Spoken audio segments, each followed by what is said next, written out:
إنني أشعر بالملل. لماذا لوتي؟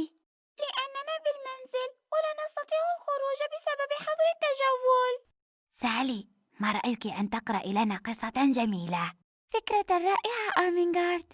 لا تقلقي يا لوتي، ستنتهي فترة حظر التجول قريباً. بعد قرار المسح الذي أمرت به الوزارة سينتهي كل شيء وستعود الأمور لطبيعتها بإذن الله. هذا رائع! هل هذا صحيح أختي؟ هذا صحيح يا إيميليا. وأنا أيضا سأذهب لرعي الأغنام مع بيتر. هايدي، ألا تريدين اللعب مع كلير؟ بلى يا جدتي، سآخذ كلير معي. أوه يا هايدي، إنني أفتقد المناظر والأزهار كثيراً. كم أتمنى الخروج واللعب معك. سندباد، انظر، إنهم يتحدثون عن الخروج من المنزل يا سندباد.